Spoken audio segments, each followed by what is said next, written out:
Ketika pesan itu akhirnya datang, seringkali bukan bunyinya yang membuat dada terasa sesak, tapi makna yang langsung kita sematkan di dalam kepala. Sebuah nama muncul di layar. Orang yang dulu pergi dalam diam. Orang yang sempat membuatmu bertanya pada dirimu sendiri, apa yang kurang dari aku? Dan tanpa disadari, ketenangan yang sudah kamu bangun pelan-pelan, seperti diuji dalam 1 detik. Bukan karena pesannya panjang atau penting, tapi karena ia membawa kembali versi dirimu yang pernah terluka. Di titik ini, banyak orang berpikir bahwa merekalah yang sedang diuji oleh orang itu. Seolah-olah pesan tersebut adalah undangan untuk membuka kembali cerita lama, menjelaskan, atau membuktikan sesuatu. Padahal, jika dilihat dari kacamata stoikisme, yang sedang diuji bukanlah hubungan itu, bukan pula niat si pengirim pesan. Yang sedang diuji adalah kendali dirimu sendiri. Seberapa jauh kamu sudah berdamai dengan apa yang pernah terjadi, dan seberapa kuat kamu memegang arah hidupmu sekarang. Stoikisme mengajarkan satu hal sederhana, namun sering diabaikan. Kita memiliki kendali atas apa yang datang dari luar, tetapi kita sepenuhnya bertanggung jawab atas respons kita. Pesan itu adalah peristiwa eksternal. Ia netral, tidak baik, tidak buruk. Yang membuatnya terasa berat adalah penilaian yang langsung muncul di kepalamu. Harapan yang bangkit, luka lama yang terketuk, atau ego yang ingin kembali diakui. Ujian sebenarnya dimulai. Dulu, mungkin kamu akan membalas dengan cepat. Jantung berdebar, pikiran berlari lebih cepat dari logika. Ada dorongan untuk menunjukkan bahwa kamu baik-baik saja. Atau sebaliknya, keinginan untuk bertanya kenapa baru sekarang. Tapi jika kamu jujur pada dirimu sendiri, respons seperti itu tidak lahir dari ketenangan. Ia lahir dari bagian dirimu yang masih ingin mengendalikan hasil, ingin memastikan perasaanmu diakui. Stoikisme tidak melarang perasaan, tapi mengajarkan untuk tidak diperbudak olehnya. Ketika pesan itu datang setelah lama terdiam, sebenarnya hidup sedang bertanya, apakah kamu masih orang yang sama, atau kamu sudah menjadi seseorang yang tidak lagi bereaksi secara otomatis, orang yang tidak lagi menjadikan respons orang lain sebagai tolok ukur nilai diri. Di titik ini, diam sesaat bukan tanda kelemahan. Jeda adalah ruang di mana akal sehat kembali memimpin. Di sanalah kamu memisahkan antara apa yang terjadi dan bagaimana seharusnya kamu bersikap. Banyak orang takut tidak membalas cepat karena khawatir kehilangan kesempatan, takut dianggap berubah, takut terlihat dingin. Namun, stoikisme memandang ketakutan itu sebagai ilusi. Apapun yang memang ditakdirkan untuk bertahan, tidak akan hancur, hanya karena kamu memilih tenang. Sebaliknya, hal yang rapuh akan runtuh, meski kamu mengejarnya dengan seluruh emosi. Maka ketenangan bukan hanya pilihan sikap, tapi bentuk kepercayaan pada hidup. Jika kamu membalas pesan itu dari posisi tenang, tanpa tuntutan, tanpa harapan tersembunyi, kamu sedang mengambil kembali kendali yang dulu sempat hilang. Bukanantak. Menghukum, bukan untuk membalas rasa sakit, tapi untuk menjaga dirimu sendiri. Kamu tidak perlu menjelaskan perubahanmu. Kamu tidak perlu membuktikan bahwa kamu sudah lebih baik. Perubahan sejati tidak butuh pengakuan pada akhirnya. Pesan itu hanyalah sebuah pesan. Ia tidak memiliki kuasa untuk merusak kedamaianmu, kecuali kamu menyerahkannya. Ujian sesungguhnya bukan apakah dia akan kembali atau pergi lagi. Ujiannya adalah, apakah kamu masih menggantungkan ketenanganmu pada tindakan orang lain? Atau kamu sudah cukup kuat untuk berkata dalam hati, apapun yang terjadi, aku tetap utuh. Dan di momen itulah, tanpa perlu kata-kata keras atau sikap dingin, kamu telah lulus ujian yang paling penting. Bukan ujian cinta, bukan ujian masa lalu, tapi ujian penguasaan diri. Sebuah kemenangan yang tidak terlihat oleh siapapun, namun mengubah caramu berjalan ke depan. Diamnya dia dulu mungkin terasa seperti ruang kosong yang memekakan. Tidak ada penjelasan, tidak ada penutup, hanya jarak yang tiba-tiba terbentang dan memaksamu berdiri sendiri. Pada awalnya, kamu mungkin mengira diam itu hukuman. Kamu merasa ditinggalkan, dipertanyakan, bahkan direndahkan tanpa satu kata pun. Tapi waktu punya cara yang kejam, sekaligus jujur. Ia tidak menjawab dengan kata-kata, melainkan dengan perubahan di dalam dirimu. Perubahan itu tidak datang dengan suara keras, tidak ada momen dramatis. Ia hadir pelan, hampir tak terasa. Kamu mulai terbiasa, tidak menunggu. Hari-harimu tidak lagi disusun berdasarkan apakah ada pesan masuk atau tidak. Kamu belajar mengisi waktu tanpa perlu validasi. Dan tanpa sadar, pusat hidupmu bergeser dari dia kembali ke dirimu sendiri. Inilah perubahan yang paling sering tidak disadari orang lain termasuk dia. Stoikisme mengajarkan bahwa apa yang terjadi di luar diri kita bukanlah milik kita. Diamnya dia adalah pilihan yang berada di luar kendalimu. Namun bagaimana kamu bertumbuh di dalam diam itu sepenuhnya berada. Tidang, banyak orang hancur oleh keheningan, tapi sebagian kecil justru ditempa olehnya. Kamu termasuk yang kedua, meski mungkin kamu sendiri baru menyadarinya sekarang. Ketika seseorang yang pernah diam, akhirnya muncul kembali. Seringkali mereka terkejut bukan oleh kata-katamu, tapi oleh ketidakhadiran reaksi yang mereka harapkan. Mereka mengingat versi dirimu yang dulu yang responsif, penuh tanya, penuh usaha. Tapi yang mereka temui sekarang adalah seseorang yang tidak lagi tergesa. Bukan karena dingin, tapi karena tidak lagi bergantung. Dan perubahan seperti ini sulit dilihat dari luar, tapi sangat terasa ketika diuji. Banyak orang mengira perubahan harus diumumkan, harus ditunjukkan, harus dibuktikan lewat sikap yang mencolok. Padahal perubahan yang paling kuat justru sunyi. Stoikisme tidak mendorongmu untuk memamerkan ketahananmu. Ia mengajarkan bahwa nilai sejati tidak perlu dipertontonkan. Jika kamu benar-benar berubah, caramu merespons hidup akan berbeda tanpa perlu penjelasan.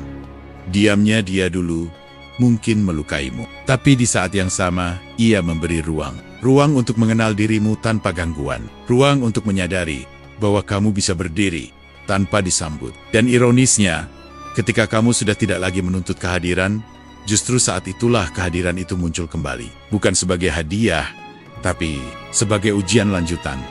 Di titik ini, penting untuk jujur pada diri sendiri. Apakah pesan yang datang itu benar-benar tentang dia, atau tentang versi lama dirimu yang dulu berharap ia berubah?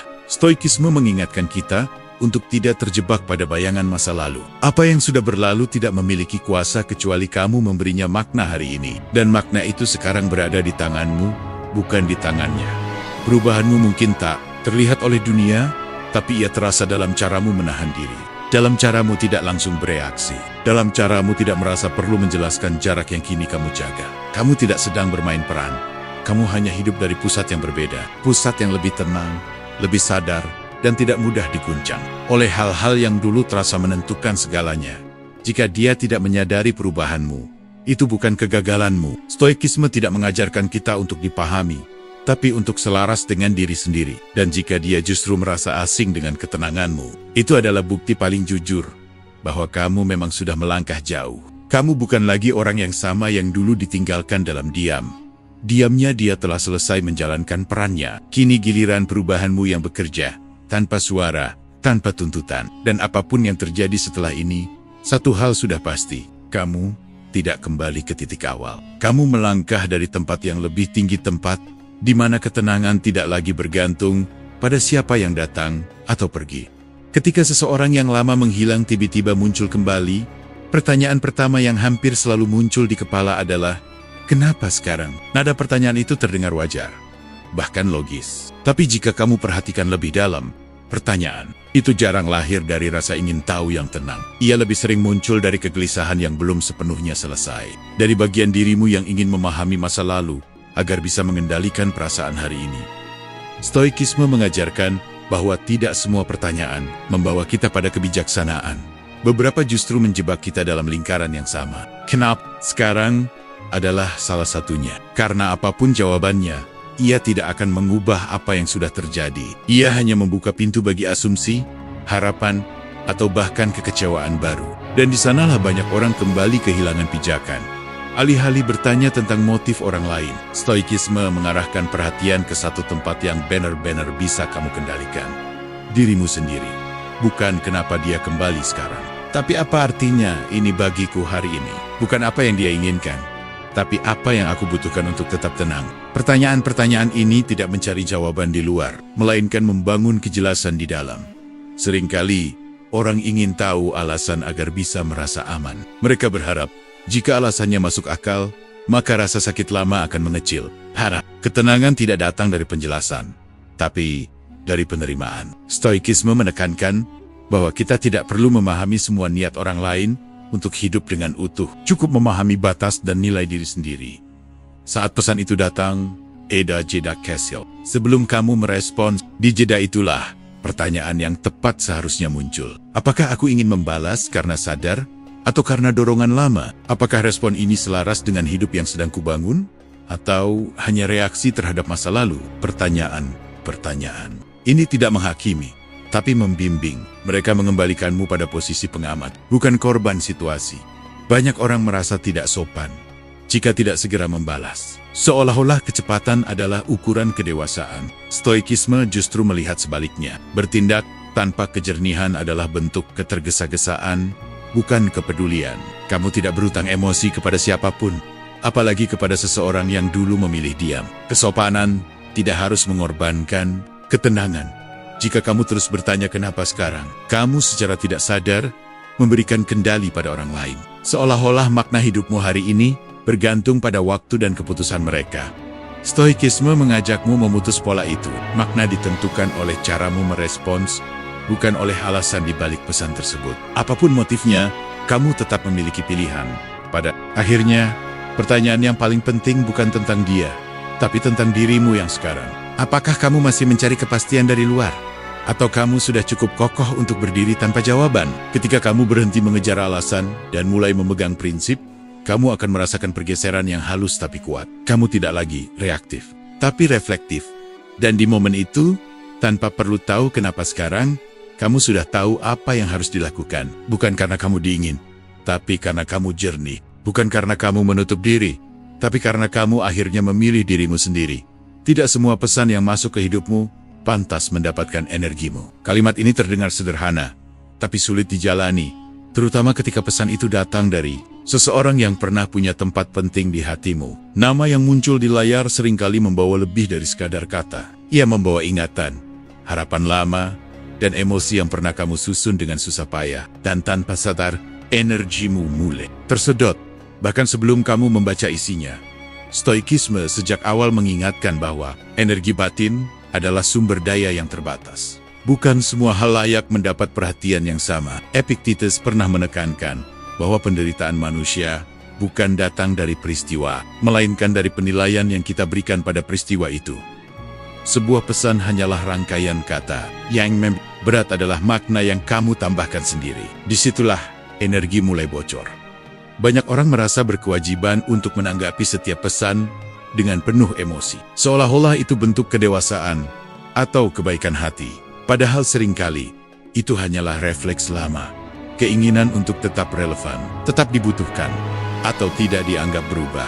Stoikisme tidak mengajarkan ketidakpedulian, tapi kebijaksanaan dalam memilih. Memilih di mana energimu ditempatkan, dan di mana ia sebaiknya ditahan.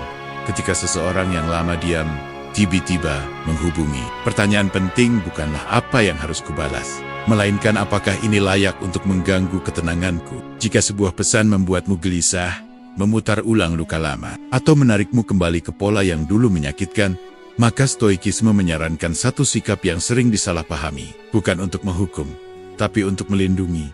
Energi yang kamu miliki hari ini adalah hasil dari proses panjang. Dari hari-hari ketika kamu belajar tidak berharap, tidak menunggu, dan tidak bergantung. Menghamburkannya pada pesan yang belum tentu membawa kejelasan adalah bentuk pengkhianatan kecil pada dirimu sendiri. Stoikisme mengajarkan bahwa hidup yang baik bukan hidup yang sibuk merespons segalanya, tapi hidup yang selaras dengan nilai. Diam atau respons singkat bukan berarti kamu kalah. Justru disitulah kekuatanmu terlihat. Kamu tidak lagi merasa harus menjelaskan diri, membuktikan perubahan, atau membuka pintu yang dulu kamu tutup dengan susah payah. Kamu paham bahwa tidak semua orang yang mengetuk pantas dipersilakan masuk. Dan pemahaman ini tidak datang dari keangkuhan, melainkan dari kejernihan. Seringkali, orang yang mengirim pesan berharap pada reaksi tertentu. Kecepatan balasan, panjangnya kalimat, atau nada emosional. Ketika harapan itu tidak terpenuhi, mereka merasa kehilangan kendali. Dan disitulah kamu menyadari sesuatu yang penting. Ketenanganmu adalah batas yang tidak perlu diumumkan. Ia dijalani. Stoikisme tidak meminta kamu menjadi dingin atau kejam. Ia mengajarkan keseimbangan. Jika kamu memilih membalas, lakukan dari tempat yang tenang, tanpa membuka kembali luka atau harapan lama. Jika kamu memilih tidak membalas, itu pun sah, selama keputusan itu lahir dari kesadaran, bukan pelarian. Yang terpenting adalah kamu tidak menyerahkan energimu pada sesuatu yang tidak sejalan dengan hidup yang sedang kamu bangun pada akhirnya. Hidup tidak diukur dari seberapa banyak pesan yang kamu balas, tapi dari seberapa utuh kamu menjaga dirimu sendiri. Tidak semua pesan layak energimu, Dan memahami itu adalah salah satu bentuk kedewasaan paling sunyi. Tidak terlihat, tidak dirayakan, tapi sangat menentukan arah langkahmu ke depan. Ketika seseorang yang lama menghilang tiba-tiba menghubungimu kembali, banyak orang langsung menafsirkan satu hal. Rindu, ada perasaan hangat yang samar. Seolah-olah keheningan itu akhirnya terjawab. Namun, Stoikisme mengajarkan untuk berhenti sejenak sebelum memberi makna. Bukan untuk mematikan perasaan, tapi untuk melihat dengan lebih jernih. Karena seringkali, yang mendorong seseorang kembali bukanlah rindu, melainkan sesuatu yang jauh lebih sunyi dan egois. Manusia jarang kembali karena cinta yang murni. Lebih sering mereka kembali karena kehilangan rasa kendali. Ketika kamu tak lagi mengejar, tak lagi bertanya, dan tak lagi hadir seperti dulu, ada kekosongan yang muncul di pihak mereka. Bukan karena mereka kehilanganmu sebagai pribadi, tapi karena mereka kehilangan peranmu dalam hidup mereka. Stoikisme membantu kita membedakan dua hal ini dengan tenang. Tanpa kemarahan, banyak orang tidak rindu pada orangnya, melainkan pada perasaan dihargai, diperhatikan, dan dibutuhkan. Ketika perasaan itu hilang, barulah muncul dorongan untuk menghubungi kembali. Bukan untuk membangun sesuatu yang baru, tapi untuk memastikan bahwa pintu itu masih terbuka. Di titik ini, pesan yang datang seringkali bersifat samar, ringan, bahkan basa-basi. Cukup untuk mengetes air, cukup untuk melihat apakah kamu masih di sana. Stoikisme mengingatkan kita agar tidak terjebak pada ilusi niat. Kita tidak pernah benar-benar tahu apa yang ada di kepala orang lain, dan kita tidak perlu tahu. Yang penting bukan motif mereka, tapi dampaknya pada ketenanganmu. Jika sebuah pesan membangkitkan harapan lama tanpa kejelasan, itu bukan rindu yang sehat. Itu hanya nostalgia yang mencari tempat singgah. Seringkali, orang kembali saat hidup mereka tidak berjalan seperti yang mereka harapkan. Saat opsi lain tidak memberi kepuasan, saat kesepian datang tanpa rencana. Dalam kondisi seperti itu, masa lalu terasa aman karena familiar. Kamu tidak menuntut penyesuaian baru. Kamu sudah tahu cara menerima mereka, dan justru karena itulah kamu dihubungi. Bukan karena kamu yang dipilih, tapi karena kamu yang mudah diingat. Stoikisme tidak mengajarkan sinisme, tapi kewaspadaan. Ia mengajakmu untuk melihat pola, bukan janji. Jika dulu mereka pergi tanpa kejelasan, maka kehadiran kembali tanpa arah. Yang jelas bukanlah perubahan, itu hanya kelanjutan dari siklus yang sama. Perbedaan satu-satunya sekarang adalah, kamu sudah tidak lagi berdiri di posisi yang sama. Disinilah pentingnya menjaga jarak batin, bukan dengan sikap kasar, tapi dengan kesadaran. Kamu tidak perlu menolak, tapi juga tidak perlu menyambut dengan harapan. Biarkan pesan itu berdiri apa adanya, tanpa kamu beri makna berlebihan. Stoikisme mengajarkan bahwa kebebasan batin lahir ketika kita berhenti menggantungkan makna hidup pada tindakan orang lain. Jika dia benar-benar rindu, tindakannya akan konsisten, jelas, dan berani. Rindu yang dewasa tidak bersembunyi di balik pesan samar. Ia hadir dengan niat, bukan sekadar spons. Dan jika hal itu tidak terlihat, maka tugasmu bukan menunggu penjelasan, melainkan menjaga dirimu tetap utuh pada akhirnya. Mungkin dia menghubungimu bukan karena rindu, tapi karena hidupnya sedang kosong. Dan itu bukan kesalahanmu, juga bukan tanggung jawabmu. Stoikisme mengajarkan satu sikap terakhir yang paling sulit namun membebaskan. Tidak merasa perlu menjadi tempat pelarian bagi siapapun. Kamu berhak memilih ketenangan. Bahkan ketika masa lalu mencoba mengetuk kembali, banyak orang mengira bahwa untuk tetap berkuasa, seseorang harus terlihat dingin, singkat, kaku, nyaris tanpa emosi. Padahal kekuasaan sejati dalam stoikisme tidak pernah datang dari sikap keras, melainkan dari ketenangan yang konsisten. Tantangannya bukan memilih antara hangat atau tegas, tapi bagaimana membalas tanpa kehilangan kendali atas dirimu sendiri. Ketika pesan itu datang setelah lama terdiam, ada tekanan tak terlihat untuk bersikap benar. Terlalu ramah dianggap membuka pintu lama, terlalu dingin dianggap menyimpan luka. Di titik ini, stoikisme mengajarkan satu prinsip penting. Kamu tidak bertanggung jawab atas tafsiran orang lain, hanya atas niat dan sikapmu sendiri. Selama responsmu lahir dari kejernihan, kamu tidak perlu mengatur bagaimana ia akan diterima. Membalas tanpa terlihat dingin dimulai dari niat yang bersih. Bukan untuk memancing kelanjutan, bukan untuk menguji perasaan, dan bukan untuk menunjukkan perubahan. Hanya sekadar merespons sebagai manusia yang utuh, bukan sebagai seseorang yang masih terikat pada masa lalu. Ketika niat ini jelas, kata-kata akan menemukan bentuknya sendiri, tenang, sopan, dan cukup. Stoikisme menekankan pentingnya ukuran. tidak berlebihan, tidak pula menutup diri. Respons yang singkat namun ramah seringkali lebih berkuasa daripada penjelasan panjang yang syarat emosi. Kamu tidak perlu menceritakan hidupmu sekarang, tidak perlu menanyakan hidupnya, dan tidak perlu membuka ruang yang belum tentu ingin kamu masuki. Cukup hadir sebentar, lalu kembali ke hidupmu sendiri.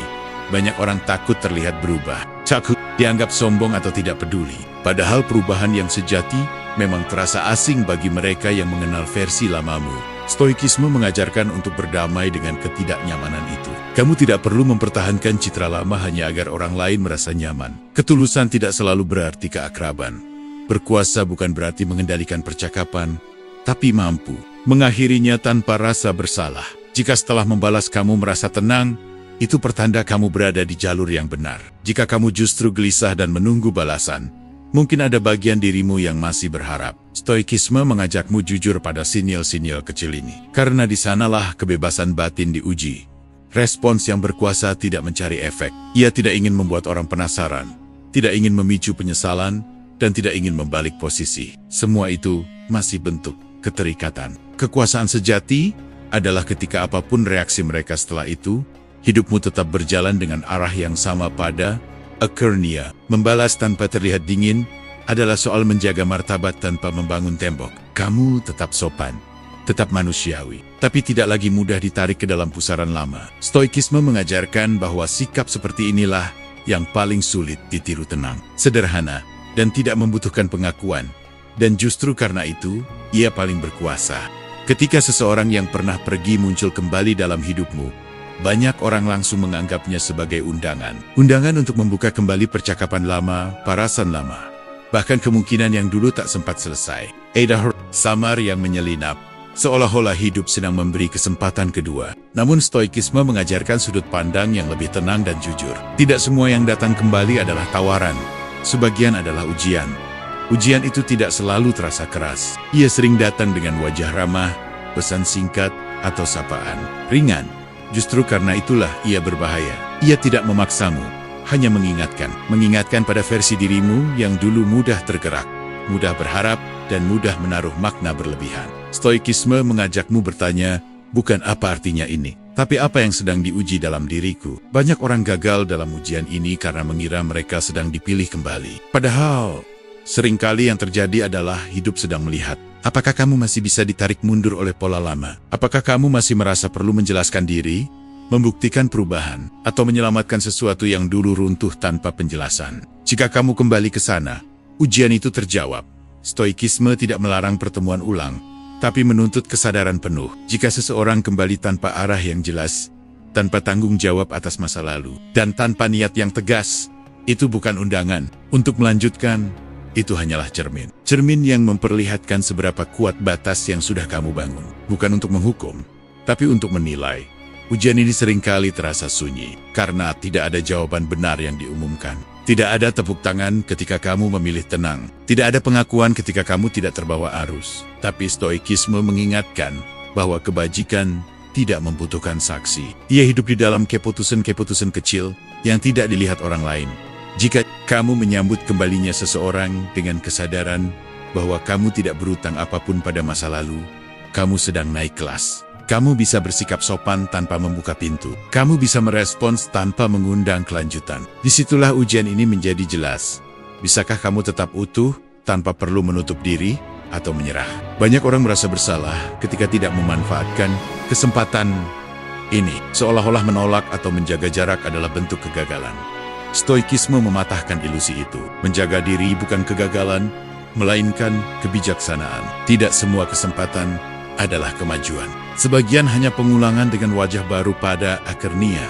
Jika dia kembali, hidup sedang menatapmu dan bertanya, apakah kamu masih hidup dari luka lama, atau sudah berdiri di nilai yang baru? Jawabanmu tidak perlu diucapkan. Ia terlihat dari sikapmu, dari ketenanganmu, dan dari arah langkahmu setelah itu. Dan jika kamu memilih untuk tidak kembali ke lingkaran lama, bukan berarti kamu menutup hati. Itu berarti kamu lulus ujian yang tidak banyak orang sadari sedang mereka jalani. Seringkali kita mengira bahwa sebuah pesan memiliki kuasa besar atas hidup kita. Satu kalimat bisa mengacaukan hari, membangkitkan harapan lama, atau menyeret pikiran kembali ke masa yang sudah lewat. Namun stoikisme mengajarkan sesuatu yang sangat mendasar. Bukan pesannya yang menentukan arah hidupmu, melainkan respon yang kamu pilih setelah membacanya. Pesan hanyalah rangsangan, ia datang dari luar, tanpa membawa makna apapun sampai kamu. Memberinya arti, dua orang bisa menerima pesan yang sama dan bereaksi dengan cara yang sangat berbeda. Yang satu gelisah dan terhenti, yang lain tenang dan melanjutkan hidupnya. Perbedaannya bukan pada pesan itu sendiri, tapi pada posisi batin orang yang menerimanya. Disitulah stoikisme menempatkan kekuatan manusia. Ketika seseorang yang lama terdiam, kembali menghubungimu, mudah sekali terjebak pada isi pesannya.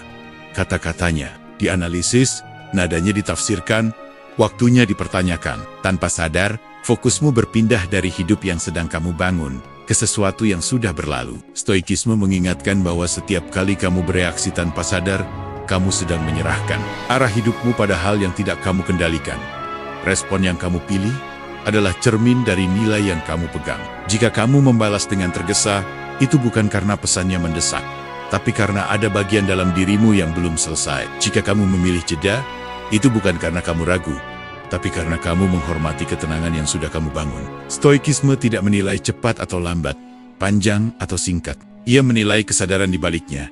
Banyak orang merasa pesannya mengubah segalanya, padahal yang berubah adalah fokus mereka. Arah hidup tidak berbelok karena sebuah notifikasi, tapi karena keputusan batin yang menyertainya. Apakah kamu berhenti melangkah hanya untuk menoleh ke belakang, atau kamu melihat sekilas lalu melanjutkan jalanmu? Di sanalah arah ditentukan. Seringkali tanpa disadari, stoikisme mengajarkan bahwa kebebasan sejati bukan terletak pada mengendalikan dunia, melainkan pada mengendalikan diri. Kamu tidak bisa mencegah pesan datang, tapi kamu bisa memilih untuk tidak menjadikannya pusat perhatian. Respon yang tenang, proporsional, dan jujur pada diri sendiri adalah bentuk kebebasan yang tidak bisa dirampas siapapun. Dalam banyak kasus, respon yang paling berkuasa justru yang paling sederhana. Tidak ada drama, tidak ada penjelasan panjang, dan tidak ada janji yang terburu-buru. Kesederhanaan ini bukan kekosongan, melainkan kejernihan.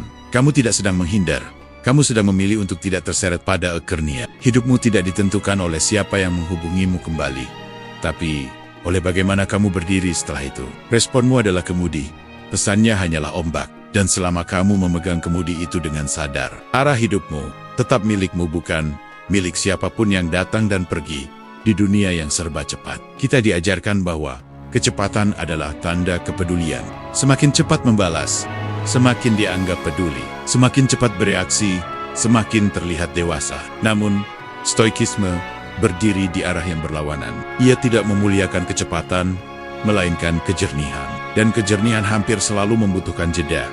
Ketika sebuah pesan datang setelah lama terdiam, dorongan pertama biasanya adalah segera merespons. Ada rasa tidak nyaman jika dibiarkan terlalu lama, seolah-olah jeda itu sendiri adalah kesalahan. Padahal, dalam stoikisme, jeda bukan penolakan. Jeda adalah ruang di mana emosi diberi waktu untuk turun, dan akal diberi kesempatan untuk kembali. Memimpin, stoikisme mengajarkan bahwa tindakan yang baik lahir dari pikiran yang tenang, bukan dari emosi yang terpicu. Membalas pesan saat perasaan masih naik turun seringkali membuat kita mengatakan hal-hal yang sebenarnya tidak kita maksudkan. Bukan karena kita tidak tahu harus berkata apa, tapi karena kita belum cukup diam untuk mendengarkan diri sendiri. Banyak orang takut jika tidak segera membalas, momen itu akan hilang. Padahal, sesuatu yang bernilai tidak runtuh hanya karena ditunggu. Sebentar, jika sebuah hubungan, niat, atau percakapan memang memiliki dasar yang kuat, ia tidak akan hancur oleh jeda yang jujur. Stoikisme mengajarkan kepercayaan ini sebagai bentuk keberanian batin. Jeda juga berfungsi sebagai cermin. Saat kamu memberi waktu sebelum merespons, kamu bisa merasakan apa yang sebenarnya muncul di dalam dirimu. Apakah itu ketenangan, harapan, atau kegelisahan. Dari sanalah kamu tahu dari mana respons seharusnya datang. Tanpa jeda, kamu hanya bereaksi. Dengan jeda, kamu memilih. Dalam banyak kasus, jeda mengungkapkan lebih banyak daripada kata-kata. Ia menunjukkan bahwa hidupmu tidak berputar di sekitar satu pesan, bahwa kamu memiliki pusat yang stabil, tidak mudah terguncang oleh stimulus kecil. Ini bukan permainan kuasa, tapi konsekuensi alami dari hidup yang tidak lagi bergantung. Stoikisme tidak menyarankan untuk menggoleraler atau menghilang tanpa kesadaran. Jeda yang dihargai adalah jeda yang jujur, bukan manipulatif. Kamu tidak sedang menunggu untuk membuat orang lain cemas. Kamu sedang memberi dirimu sendiri ruang untuk bersikap selaras dengan nilai yang kamu pegang. Ketika akhirnya kamu memilih untuk membalas, respon itu terasa berbeda. Tidak ada beban, tidak ada dorongan untuk mengarahkan hasil. Kamu berbicara dari tempat yang lebih stabil, dan apapun reaksi setelahnya, kamu tetap utuh. Karena keputusan itu diambil dengan sadar pada akarnya. Stoikisme mengajarkan bahwa terburu-buru sering kali adalah bentuk ketakutan yang menyamar. Takut kehilangan, takut disalahpahami, takut tidak lagi penting. Jeda memotong ilusi itu. Ia mengembalikanmu pada kebenaran sederhana. Kamu tidak perlu cepat untuk menjadi bernilai. Kamu hanya perlu jujur dan tenang. Ada satu titik sunyi dalam hidup yang jarang dibicarakan, tapi mengubah segalanya. Bukan saat kamu mendapat jawaban, melainkan saat kamu berhenti menunggunya. Saat kamu tidak lagi menggantungkan perasaan pada balasan, penjelasan, atau kepastian dari orang lain. Disitulah hidup mulai bergerak ke arah yang berbeda, lebih ringan, lebih jujur, dan lebih milikmu sendiri. Menunggu jawaban seringkali terlihat seperti harapan, tapi di dalamnya tersembunyi ketergantungan. Ketika kamu menunggu, sebagian dari hidupmu berhenti. Fokusmu terbelah. Satu bagian berjalan, bagian lain tertinggal di depan layar, di dalam pikiran, di masa lalu. Stoikisme melihat kondisi ini bukan sebagai kelemahan moral, tapi sebagai sinyal bahwa kendali batinmu sedang kamu serahkan keluar. Stoikisme mengajarkan bahwa ketenangan tidak datang dari hasil, melainkan dari sikap batin terhadap ketidakpastian. Kamu tidak berhak atas jawaban siapapun. Kamu hanya bertanggung jawab atas bagaimana kamu hidup hari ini. Ketika prinsip ini benar-benar kamu terima, sesuatu yang halus tapi kuat terjadi. Kamu berhenti menunggu. Berhenti menunggu bukan berarti berhenti peduli. Itu berarti kamu berhenti menggantungkan arah hidupmu pada respon orang lain. Kamu membalas jika perlu. Kamu bersikap sopan jika pantas. Tapi setelah itu kamu kembali ke hidupmu. Tidak ada pikiran yang mondar-mandir. Tidak ada makna berlebihan yang kamu tempelkan pada jeda. Di momen ini, banyak orang merasa takut. Karena selama ini, menunggu memberi ilusi kendali. Seolah-olah dengan menanti, kamu sedang melakukan sesuatu. Padahal seringkali, menunggu justru menahanmu di tempat yang sama. Stoikisme mematahkan ilusi ini dengan satu sikap sederhana. Lanjutkan hidup. Apapun yang terjadi. Ketika kamu tidak lagi menunggu jawaban, kamu mulai melihat dunia dengan cara yang berbeda. Waktu terasa kembali ke tanganmu, perhatianmu tidak lagi tersedot ke kemungkinan yang tidak pasti. Kamu lebih hadir di pekerjaanmu, di hubungan yang nyata, dan di dirimu sendiri. Hidup tidak lagi terasa seperti ruang tunggu. Ironisnya, saat kamu berhenti menunggu, banyak hal menjadi lebih jelas. Kamu bisa melihat dengan jernih, apakah seseorang benar-benar hadir, atau hanya muncul sesekali. Kamu bisa merasakan mana hubungan yang memberi energi dan mana yang mengurasnya. Kejelasan ini tidak datang dari jawaban mereka, tapi dari ketenanganmu sendiri. Stoikisme mengajarkan bahwa kebebasan batin bukan soal mendapatkan apa yang kamu inginkan, tapi tidak hancur ketika kamu tidak mendapatkannya. Saat kamu tidak lagi menunggu, kamu tidak sedang menutup diri dari kemungkinan. Kamu hanya berhenti menunda hidup demi sesuatu yang belum tentu datang. Dan di titik itulah hidup berubah. Bukan karena orang lain akhirnya memberi jawaban, tapi karena kamu berhenti membutuhkannya. Kamu melangkah bukan dengan kepastian dari luar, tapi dengan keutuhan dari dalam. Sebuah perubahan sunyi, tapi menentukan yang membuat apapun hasilnya, kamu tetap berdiri di arah yang benar.